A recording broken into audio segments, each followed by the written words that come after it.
Olá pessoal, tudo bem com vocês? Vamos para mais uma aula de Química Orgânica. Hoje nós vamos falar sobre uma função oxigenada ainda, que são os sais de ácido carboxílico. Os sais de ácido carboxílico são substâncias orgânicas oxigenadas, funções orgânicas oxigenadas, e eles são formados a partir de uma reação de neutralização. Então, para uma reação de neutralização, eu tenho que ter um ácido mais uma base. Nesse caso, eu vou utilizar para isso um ácido carboxílico e uma base inorgânica. Tá? Então, é uma reação que acontece de neutralização.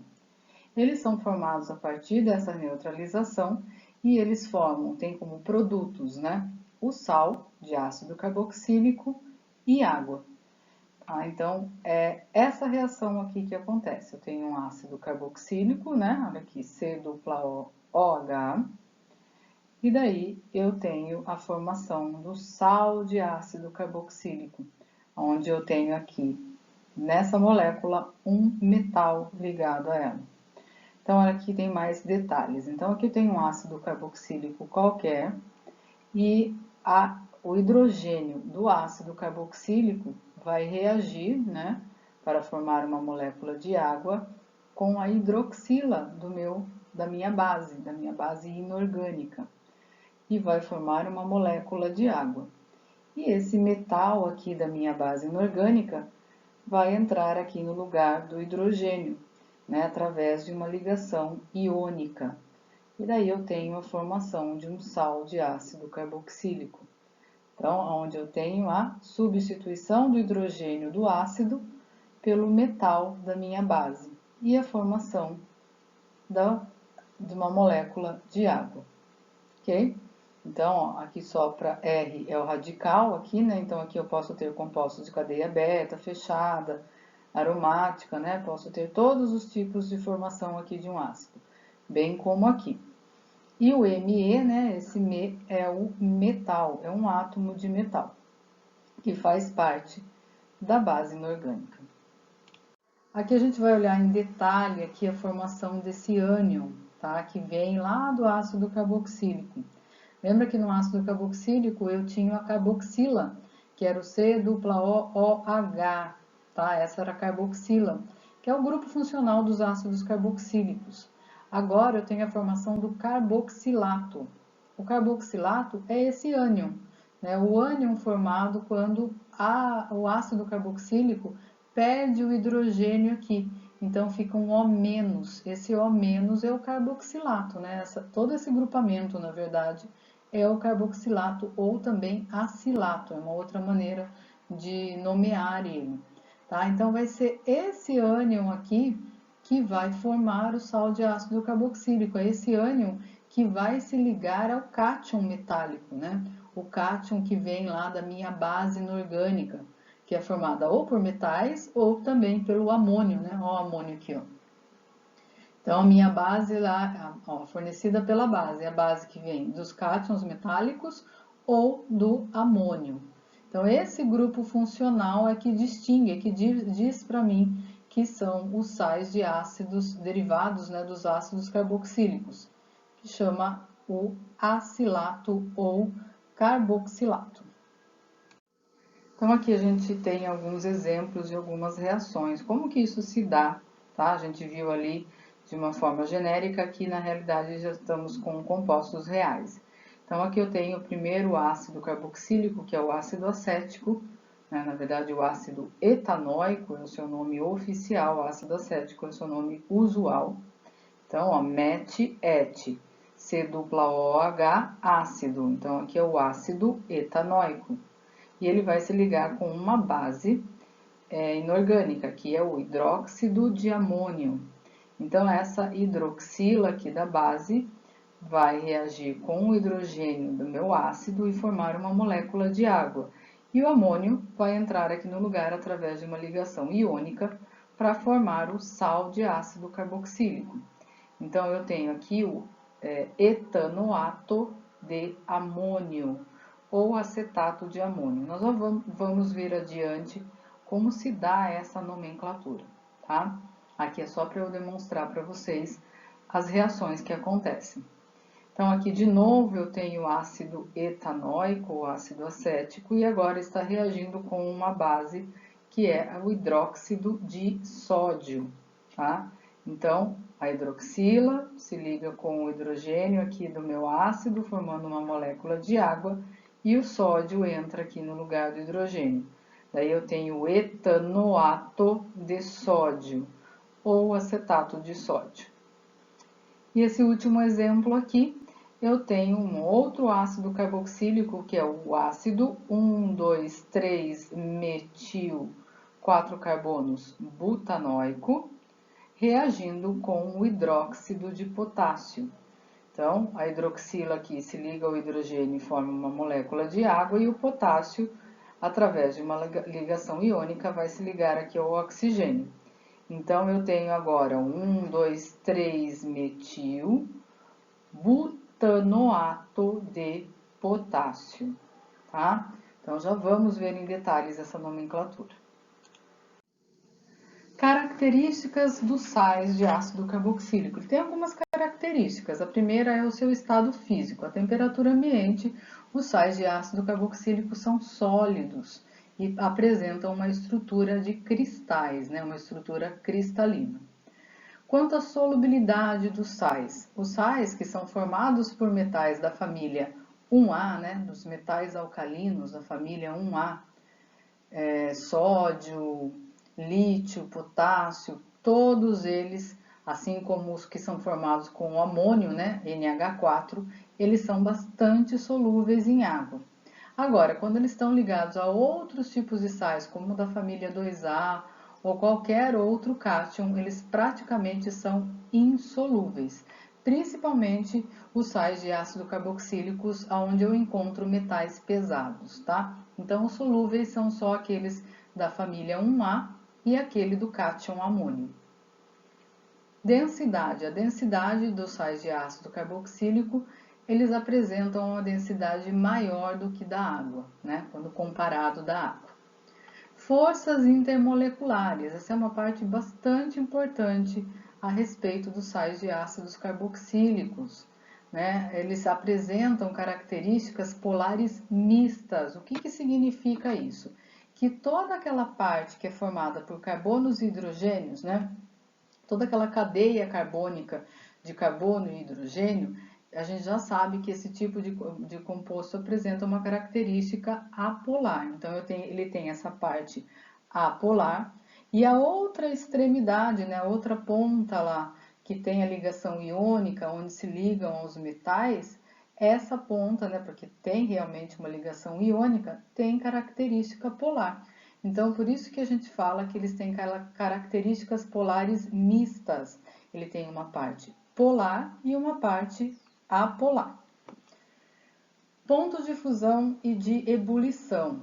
Então, tanto a temperatura de fusão quanto a de ebulição é bastante alta. Por quê? Porque eles têm ligações do tipo iônica, né? É por isso que confere essas características de ponto de fusão e ebulição elevadas.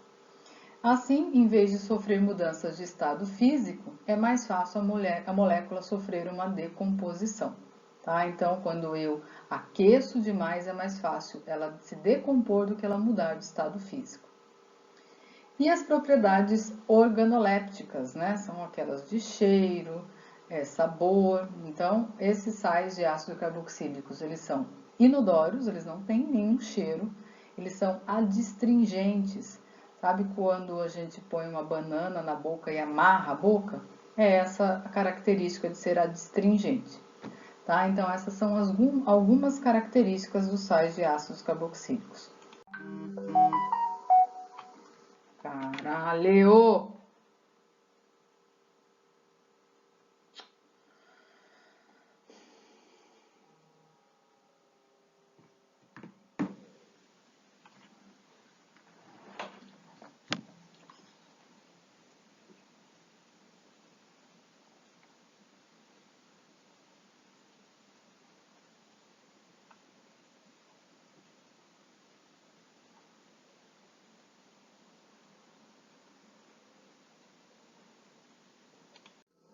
Utilização dos sais de ácido carboxílico. Tá? De uma forma geral, a principal utilização dos ácidos carboxílicos é na fabricação de sabões, tá? Na indústria de sabão. A gente sabe que o sabão, a principal função, a principal ação de um sabão é promover a limpeza, tá? E isso se dá por uma propriedade que a gente acabou de ver agora, né? Que as moléculas dos sais de ácido carboxílico apresentam polaridade mista, né? Ou seja, eu tenho todo esse lado aqui que é ligado, né? Que são cadeias de carbono e hidrogênio, essa parte aqui é apolar. E a extremidade, onde eu tenho a ligação iônica e a ligação do metal, né, lá da minha base, que se liga aqui, é polar. Então, como a gente sabe que semelhante dissolve semelhante, o que eu tenho? Eu tenho essa parte aqui da cadeia, que é a polar, ela vai interagir com o óleo na hora da limpeza, né? E a extremidade, que é polar, ela vai ser capaz de interagir com a água. Então, assim é possível que se forme uma emulsão, uma mistura, que é caracterizado pela formação de uma espuma. Então, é a partir dessa interação que acontece, né, entre os componentes do sabão que se torna possível limpar superfícies que estão cheias de gordura, né, quando a gente utiliza os sabões aí para a ação básica dele, que é limpar. Então, essa é uma das principais utilizações dos sais de ácidos carboxílicos. Mas eles também estão presentes nos medicamentos, em alguns aditivos alimentares, em soluções fotográficas, em fixadores de corante de tecidos, no tingimento de couro, entre outros lugares a sua utilização. Aqui tem mais uma utilização. Então, que não se usa muito hoje mais, mas você ainda encontra esses produtos aí para vender. Então, antigamente se utilizavam muito esses produtos. Eram soluções feitas de acetato de chumbo, tá? Então, veja aqui que tinha um metal, mas era um metal pesado, né? E essa solução, quando aplicada no cabelo branco, né, entrar em contato com o cabelo branco, ele soltava esse íon chumbo, que reagia com o enxofre presente nos fios de cabelo, né, na proteína do fio de cabelo, e produzia uma substância de cor preta, que é o sulfeto de chumbo 2. Então, as pessoas utilizavam para escurecer o cabelo. Em vez de passar tintura, passava essa solução para tirar o branco do cabelo. Mas a gente sabe que hoje só é permitido até 20 partes por milhão de chumbo na composição desse tipo de tintura capilar, pois é sabido, né, que o acúmulo de chumbo pode causar graves problemas na saúde, como o saturnismo, que são alterações que acontecem no sistema neurológico e também no sistema reprodutor. Tá? Então, se a gente encontra hoje produtos desse tipo, eles vão ter no máximo 20 partes por milhão de chumbo. E mesmo assim, não é muito saudável utilizar, apesar que as tintas de cabelo também têm vários compostos químicos. Vamos ver então como se dá a nomenclatura, né, dos sais de ácido carboxílico de acordo com a União Internacional de Química Pura e Aplicada, né, de acordo com a IUPAC. A gente sabe que todos os compostos sempre são divididos o seu nome em prefixo, infixo e sufixo, aonde o prefixo aqui também vai indicar o número de carbonos da cadeia principal, e a cadeia principal é essa cadeia aqui que tem a sequência de átomos de carbono e hidrogênio. Depois eu tenho o infixo, que indica para mim o tipo de ligação. Então, eu tenho an, se for ligação do tipo simples, em dupla, in tripla, e daí a gente pode fazer algumas composições, quando tem mais do que uma dupla, da mesma forma como a gente aprendeu nas outras, nos hidrocarbonetos principalmente. Aqui no meio, no caso dos sais de ácido carboxílico, eu vou acrescentar, depois do an, em, in, eu vou acrescentar o OATD, tá? Então, no meio aqui, antes de falar o nome do sal, que é o sufixo, que indica função, eu vou falar o nome do radical. E agora, nesse caso, é o nome do metal ou amônio, tá? Então, vamos ver como isso se dá, que fica mais simples. Então, aqui, ó, prefixo, o número de carbonos da cadeia principal. Met, et. Então, aqui é et. Qual é o tipo de ligação que existe entre eles? Ligação do tipo simples, etan. E acrescento o oato. Então, fica etanoato. Etanoato de o nome do metal ou amônio, né? Aqui nesse caso é o sódio.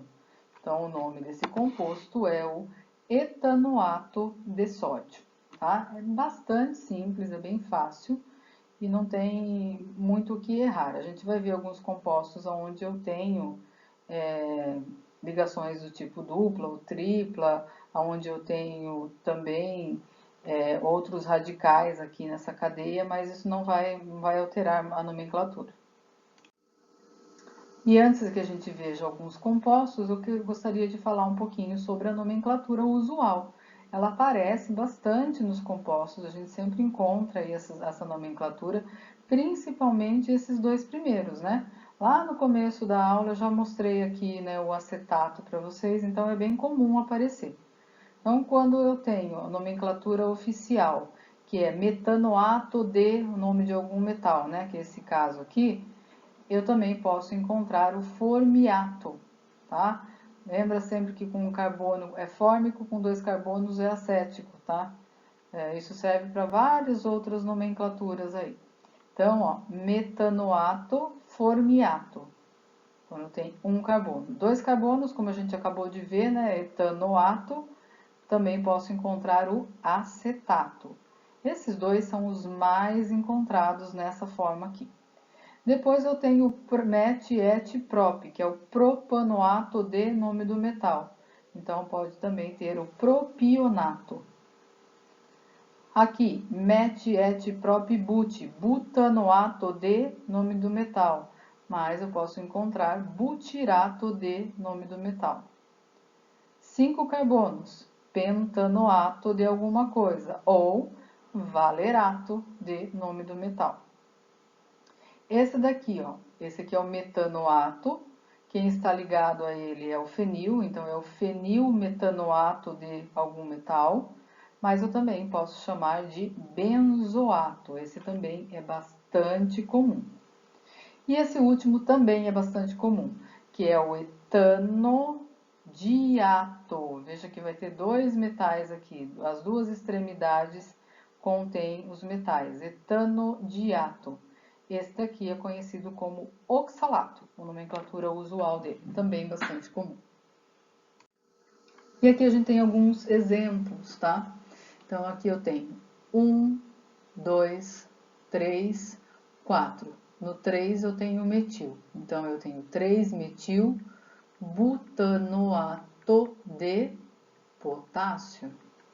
Então, ó, 1, 2, 3, metil butanoato, né, ó, met, et, prop, but, butanoato de potássio, ok? Então, esse daqui é com radical aqui, tá? Esse daqui tem saturação, então eu preciso dizer onde está a saturação. Então, eu tenho met, et, prop, but, pente. Só que não é pentan, é pentene. Então, pode ser 2-pentenoato de sódio ou pente-2-enoato de sódio. Eu, particularmente, prefiro 2-pentenoato de sódio, mas isso não está errado, tá? As duas nomenclaturas podem ser utilizadas. E esse daqui é o fenilmetanoato de sódio, e como a gente acabou de ver lá, lembra? Esse daqui também pode ser o benzoato de sódio, que é bem mais comum a gente encontrar. Em vez de fenilmetanoato, a gente encontra o benzoato de sódio. Okay? Então, esses são alguns exemplos. E aqui, para a gente encerrar os sais de ácido carboxílico, só quero trazer uma outra forma que é bastante encontrada na literatura quando a gente busca por esses sais, né? Esse tipo de representação. E o que que isso significa? A gente sabe, né, que os sais de ácido carboxílicos, acabamos de ver, né, que eles provêm, né, de um ácido carboxílico, né, um ácido ligado a uma base inorgânica, tá? Então, quando essa base inorgânica ela é formada por um metal monovalente, a gente pode representar aqui, né, a parte do metanoato entre parênteses e o metal aqui fora. Tá? E não tem nada aqui fora do parênteses indicando para mim que eu tenho apenas uma molécula aqui do metanoato. Por quê? Porque o sódio é monovalente. Então, O- vai interagir aqui com Na+. Então, aqui eu tenho a formação do metanoato de sódio. Tá? Então, aqui quando a gente está falando dos metais alcalinos, né, da família 1A. E também isso se estende aqui para o amônio, que também é monovalente. Tá? Então, eu posso escrever tanto dessa forma quanto dessa forma.